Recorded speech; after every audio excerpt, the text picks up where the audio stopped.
Estimados todos, mis saludos.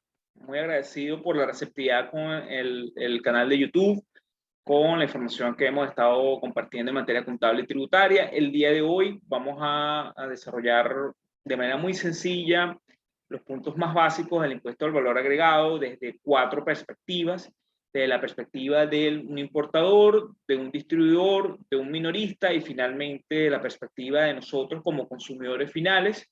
Vamos a distinguir con ello un poco lo que es los contribuyentes de hecho y los de derecho en el impuesto al valor agregado, un impuesto que por naturaleza es indirecto, que es plurifásico, que está en prácticamente todas las transacciones de la economía y que el procedimiento es muy parecido en distintas jurisdicciones. Es decir, que aun cuando se llame impuesto general a las ventas, impuesto a las ventas, impuesto al valor agregado, vamos a conseguir en muchas jurisdicciones que el tributo es bastante parecido.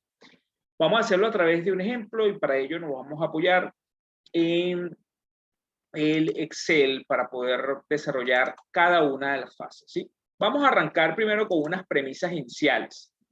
Por supuesto, desde la perspectiva del importador, llamémoslo importador ABCCA, una empresa venezolana, una empresa local que se encarga de importar, vamos a suponer que para este ejercicio, televisores, importación de televisores, ¿sí? Vamos a suponer que esos televisores, donde los importa, donde los trae, valen $1.000, ¿sí? Un monto en moneda extranjera de $1.000. Para poder importarlo, existen toda una serie de gastos aduanales que tiene que incurrir y tiene que también hacer una serie de pagos de tributos aduanales para poder nacionalizar el producto. Aquí no vamos a ahondar en detalles acerca de ese proceso, dado que nos vamos a enfocar principalmente en la parte determinativa del impuesto al valor agregado. Así que vamos a colocar unos números al azar, 100 y $120 por concepto de gastos aduanales y de los tributos aduanales. Esta información normalmente la pueden conseguir en la Declaración Única de Aduanas, la DUA, que normalmente es preparada por un agente aduanal en el caso venezolano. Vamos a llevar esto a moneda local. Vamos a suponer que el tipo de cambio es de 5 unidades por cada dólar y eso nos va a dar un monto en moneda local, sea la moneda que sea, dependiendo de la jurisdicción donde ustedes se encuentren, ¿sí? Básicamente multiplico la moneda extranjera por el tipo de cambio y llego a mi moneda local. Fíjense que aquí ya conseguimos lo que es la base imponible para la determinación del impuesto al valor agregado, ¿sí? En el caso venezolano, el IVA actualmente es equivalente al 16%, ¿sí? Así que en función a ello, vamos a calcular lo que es el impuesto del IVA, monto IVA, en moneda local. Eso hace que el valor de la compra total sea de 7.076. Es decir, yo como importador desembolsé 7.076 bolívares, moneda local, para hacer la importación de esos televisores, pagar gastos aduanales, tributos aduanales y, por supuesto, el IVA. Para yo poder nacionalizar esos bienes, en el caso venezolano, forzosamente debía haber pagado el IVA, debía haber pagado los gastos aduanales y cualquier otra obligación que tenga para con el ente tributario. Vamos a suponer que si es alcohol, cigarrillos, pues incluso es obligatorio para poder nacionalizarlos, para poder sacarlos de la aduana, haber pagado esos tributos. Casos muy particulares. Esto nos genera el primer asiento para el importador. ¿Cuál va a ser el primer asiento para el importador? Vamos a suponer que la operación en su totalidad es de contado y vamos a simplificar los asientos. No vamos a incorporar asientos de costos de venta, de nada de esto, ni vamos a incorporar cuentas de compras, etcétera. Vamos a ir directo una entrada a inventario solamente para efectos prácticos de este ejercicio. Le damos entrada a los inventarios. Esta operación nos genera un IVA, crédito fiscal, por el impuesto que se está pagando para nacionalizar en materia de impuesto al valor agregado, y evidentemente un desprendimiento, una salida de recursos, de dinero, para poder pagar tanto la importación como todo lo que es el tema tributario. Ojo, solamente para efectos prácticos, para efectos de este ejercicio, porque ciertamente yo los inventarios, al que me vendió la mercancía, yo pudiese tener una factura a crédito. ¿Sí? Eso es totalmente factible. Sin embargo, para efectos de este ejercicio y simplificarlo, lo estamos haciendo como una salida total de dinero de banco. ¿Sí? Puede ser, por supuesto, cualquier otro tipo de transacción. Para este ejercicio lo vamos a hacer así. Con ello registramos, para registrar la compra de inventarios, ¿sí? Y su nacionalización. Fíjense que con esta primera transacción, le damos entrada al inventario y el importador, por supuesto, como segunda fase, ¿qué es lo que desea? Pues vender su producto, ¿sí? Solamente para efectos del ejercicio vamos a plantearnos como premisa que el precio de venta es equivalente, ¿sí? Al precio de costo más un 30% de incremento, ¿sí? Entonces, si es así, pues básicamente el precio de venta de esta mercancía serán los 6.100, no incluye el IVA, multiplicado por el 1.30. Eso me da 7.930, es decir, que una mercancía que yo compré en 6.100, la voy a vender en 7.930. Y fíjense que lo hago antes del impuesto al valor agregado. ¿Por qué? Porque el impuesto al valor agregado no forma parte de la estructura de costos de esa importación. El impuesto al valor agregado es un tributo indirecto, plurifásico, que solamente va a afectar el flujo de caja del importador, del distribuidor o del minorista, más no su estructura de costo. Es por ello que el precio de venta lo calculo sobre el costo de la mercancía. Eso me da 7.930 y me da pie para la venta a un distribuidor. ¿Sí? Vamos a plantearnos el asiento de venta, también para simplificar, vamos a hacerlo muy sencillo, de contado, se vendió de contado. Esto me genera un IVA débito fiscal, fíjense que incorporo una nueva cuenta y por supuesto me genera una venta. Para efectos de este ejercicio, insisto, estoy haciéndolo de contado para hacerlo más rápido, más sencillo, y no estoy incorporando los asientos de costo de venta, que básicamente será descargar el inventario y llevarlo al costo. Ese asiento en esta oportunidad no lo vamos a desarrollar porque nos vamos a enfocar en el tema del IVA. Fíjense que ya nació la cuenta de IVA crédito fiscal cuando compré y la cuenta de IVA débito fiscal cuando vendí. ¿Por cuánto fue la venta? ¿Cuánto fue el precio de venta? Lo determiné aquí. 7.930 fue mi precio de venta. Y eso me genera un IVA débito fiscal equivalente al 16%, fíjense que es la misma alícuota que utilicé para la importación, del precio de venta. Y lo cobré de contado. ¿Sí? Lo cobré de contado y eso me genera este 100. Le coloco su glosa para registrar venta de inventarios a esa fecha de corte. ¿Sí? Perfecto. Fíjense que aquí con esto ya el importador procedió a hacer sus dos asientos, sus dos transacciones, sus dos grandes transacciones, que fue comprar y vender. Y eso le genera, para efectos de este ejercicio, la obligación de declarar ese impuesto que resulte allí. Y allí es donde entra el proceso determinativo de la declaración de IVA, que como ustedes recordarán, dependiendo si es un contribuyente ordinario o si es un contribuyente calificado como especial, tendrá fechas distintas y periodos distintos de tiempo para efectos de la declaración. Si es ordinario, tendrá todo el mes calendario, mientras que si es especial, tendrá unas especificidades muy ya previamente previstas por la normativa. No vamos a hablar si es semanal, quincenal, etcétera, porque lo correcto es que ustedes en el momento de que estén viendo el video, pues definan qué es lo que está vigente en ese momento preciso en el cual están haciendo su declaración y no se guíen por sencillamente un ejercicio teórico que ese tipo de reglas pueden cambiar con facilidad en el tiempo. Vamos a hacer la declaración de IVA. Fíjense que en este caso, el contribuyente, este importador, deberá hacer su declaración de IVA en los siguientes términos. Declaración de IVA, importador ABCCA. ¿Sí? Deberá declarar sus débitos fiscales. Vamos a jalarlos aquí directo, ¿verdad? Para aprovecharnos de las bondades del Excel.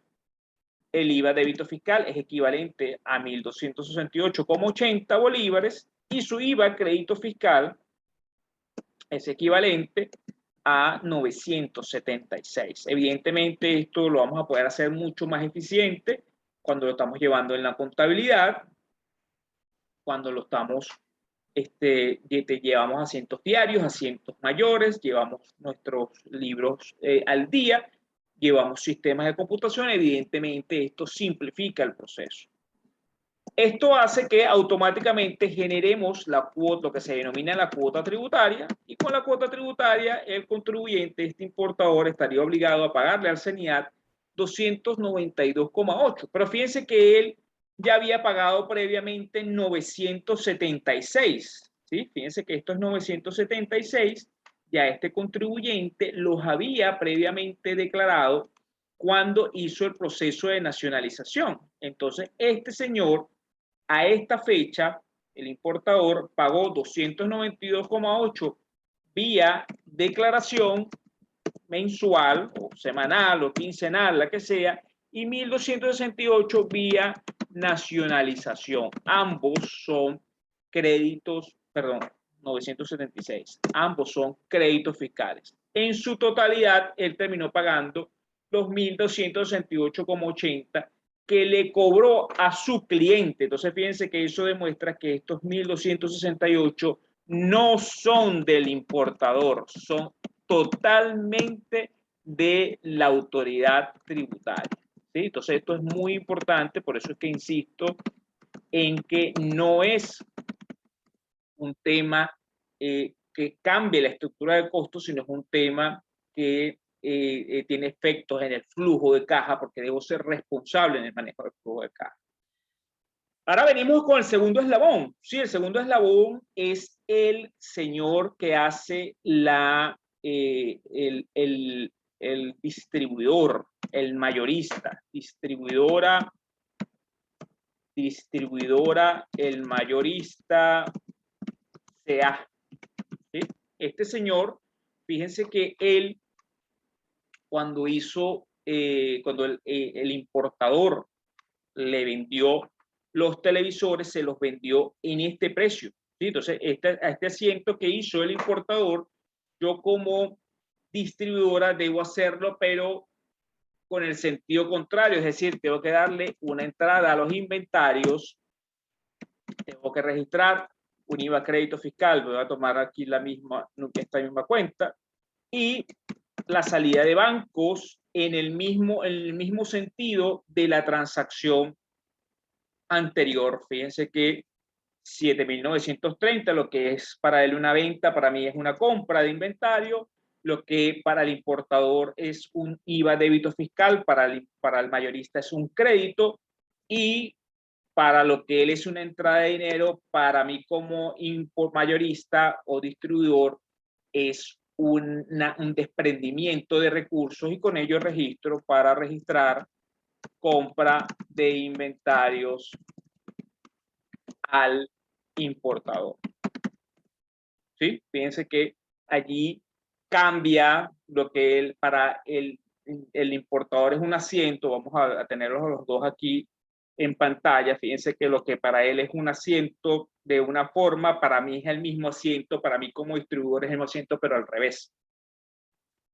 Así como yo como distribuidor compré, el objetivo era venderlo, pero ahora vendérselo a un minorista, es decir, a una tienda por departamentos, a un pequeño local, venderle esos televisores. Esto es una práctica normal. El importador se encarga de todo el trabajo que requiere una importación, buscar el producto afuera, etcétera. El distribuidor se encarga de colocar el producto en un centro de acopio, en una zona geográfica predeterminada, y el minorista es el que efectivamente vende el televisor al público. Ojo, estas cadenas no son obligatorias, el importador puede ser el mismo que haga la venta al público, etcétera, pero solamente para efectos prácticos, para que ustedes vean todas las posibles fases, ¿no? Vamos a suponer la misma premisa, que el precio de venta es igual al costo, ¿verdad? Al costo de la mercancía, 7.930 por 1.30. Vamos a partir de la misma premisa, es decir, que el distribuidor también le gana un 30% y lo vende a 10.309, y en función a eso lo vende también de contado al minorista. Banco, ¿sí? IVA, débito fiscal y ventas. Sería el asiento de este distribuidor. Vamos a colocarlo aquí en negrillas para diferenciar lo que hizo el importador, lo que hizo el distribuidor. También vamos a encerrarlo aquí un poco en un cuadro, ¿verdad? Para que se pueda ver que son entidades separadas. ¿Sí? Entonces, este señor hace este asiento, ¿verdad? Hace una venta a 10.309, que es el precio que decidió. Le sumamos un 16% de IVA y ese dinero entra en banco. ¿Sí? Y con ello registramos, para registrar venta de inventarios ¿al quién? Al minorista. Perfecto. Con esto ya este señor se ve en la obligación de hacer también su declaración de impuesto al valor agregado. No vamos a esperar nada para hacer la declaración de IVA de este mayorista. Él va a declarar su débito fiscal. Va a declarar su débito fiscal. Va a declarar su crédito fiscal en los siguientes términos. Débito fiscal 1.649, crédito fiscal 1.268, y eso le genera una cuota tributaria que este señor deberá pagar a la autoridad tributaria. 380 es lo que deberá pagarle a la autoridad tributaria. Vamos a encerrar esto, ¿sí? Aquí en un cuadrado también para que lo separemos del penúltimo eslabón, que en este caso es el minorista, que es Electrónica CA. ¿Sí? El minorista. Este señor le vende el producto ya al consumidor final, es decir, nosotros. Vamos a hacer la misma transacción. Lo que es una venta para el otro señor, para mí es una compra, lo registraría en los mismos términos que he registrado el resto de los asientos: inventarios, IVA, crédito fiscal, banco. Fíjense que la entrada de inventarios es por este precio.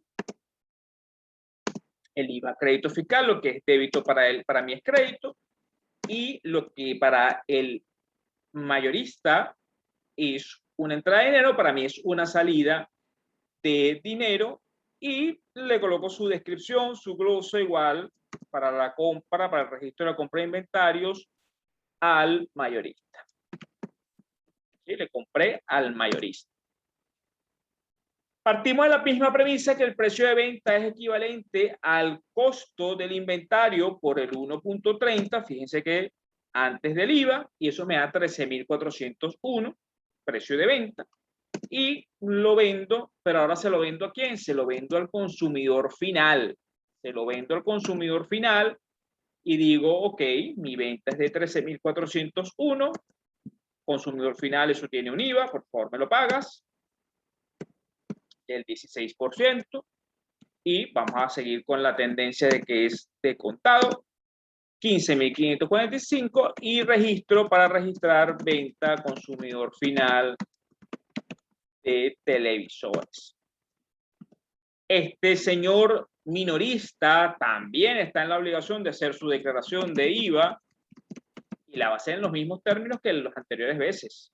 IVA, débito fiscal, IVA, crédito fiscal. En el caso del IVA de débito fiscal son 2.144, el crédito fiscal son 1.649, y eso genera una cuota tributaria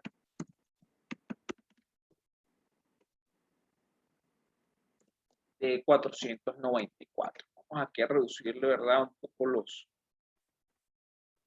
decimales. Vamos a acomodar estos números un poco para que se vean más claros.